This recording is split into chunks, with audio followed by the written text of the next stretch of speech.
여러분 안녕하십니까? 오늘도 하나님의 평안이 여러분의 마음에 가득하기를 바랍니다.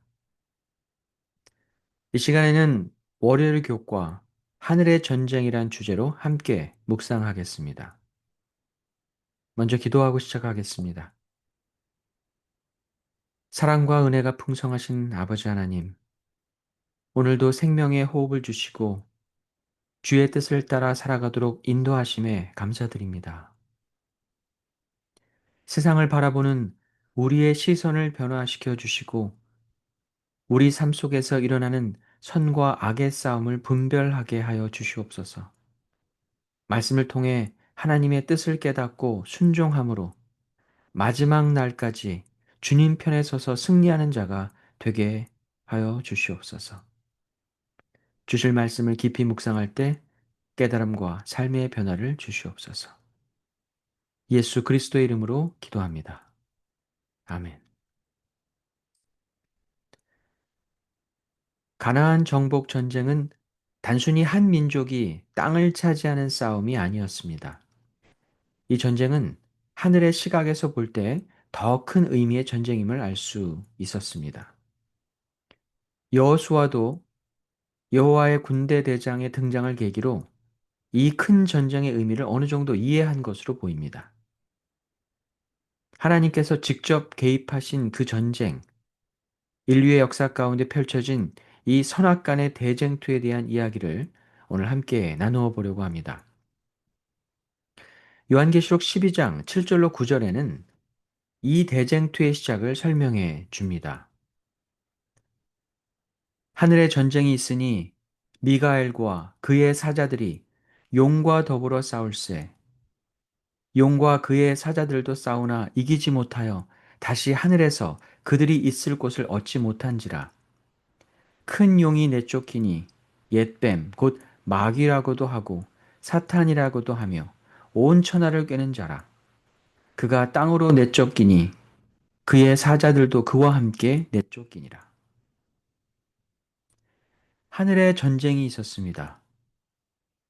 그 시작은 가장 강력한 천사였던 루시퍼가 하나님을 반역하는 길을 선택함으로 시작되었습니다.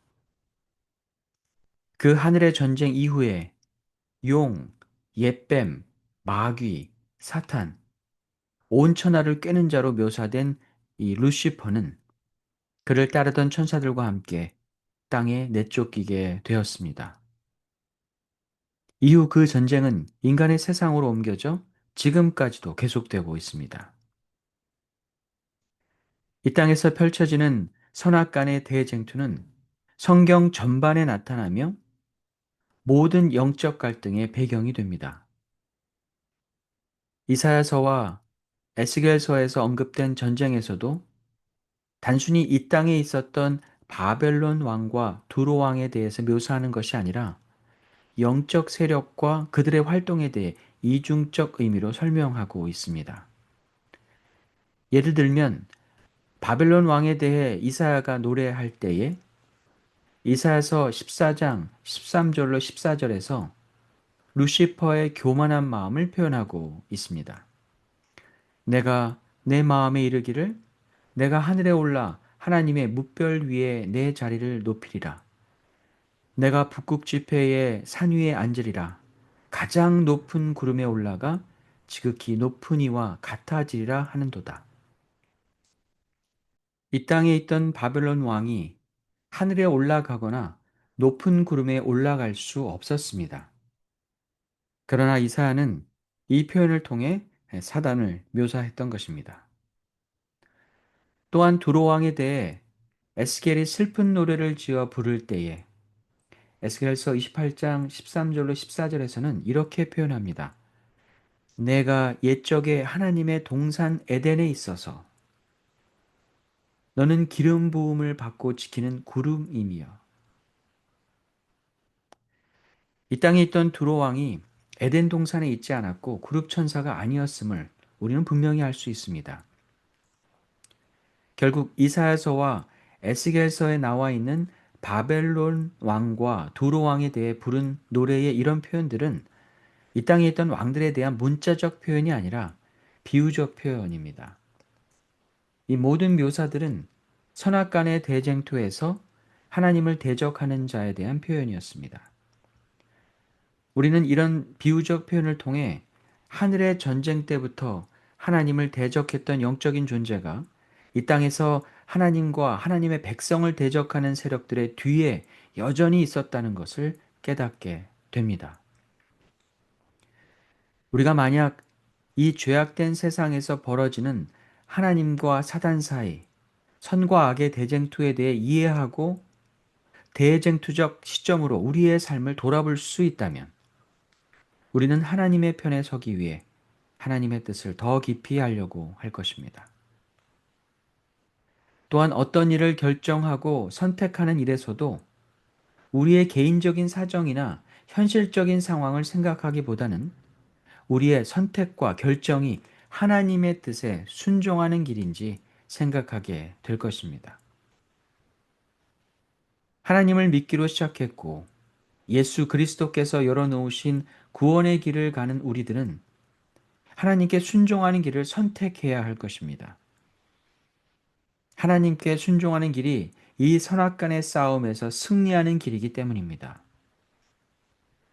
시대의 소망에서는 하늘에서 시작된 전쟁이 하나님 율법에 대한 전쟁이라고 말하고 있으며 세상의 종말까지 계속될 전쟁에서 우리가 선택해야 할 것은 무엇인지 이렇게 이야기하고 있습니다. 시대소망 763페이지입니다. 하나님 율법에 대한 전쟁은 하늘에서 시작되었고 세상 종말까지 계속될 것이다. 모든 사람은 시험을 받게 될 것이다. 순종이냐 불순종이냐는 온 세계가 결정해야 할 문제이다. 모든 사람은 하나님의 율법과 사람의 법 중에 하나를 선택하라는 요구를 받게 될 것이다. 이 순종과 불순종에 대한 선택에서 자유로울 수 있는 사람은 아무도 없습니다. 전쟁에서 중간지대가 있을 수 없듯이 우리 모두는 반드시 하나를 선택해야 할 것입니다. 당연히 하나님의 율법을 선택해야 한다는 것을 머리로 알고 있는 것과 그것을 삶으로 실천하는 것은 별개의 문제입니다. 하나님의 율법과 사람의 법 중에 무엇을 선택할지를 묻는다는 것은 결국 우리에게 이런 질문을 남깁니다.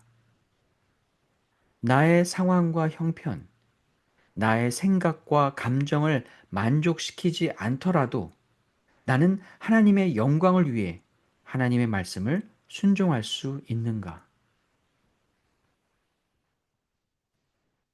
오늘 하루도 이 전쟁에서 많은 일들과 사람들이 여러분을 흔들어 놓을 것입니다. 내가 원하는 것을 찾기보다 하나님의 이름을 높일 수 있는 길이 무엇인지 선택한다면 이 선악간의 싸움에서 얻을 수 있는 승리의 기쁨이 무엇인지 우리는 경험하게 될 것입니다.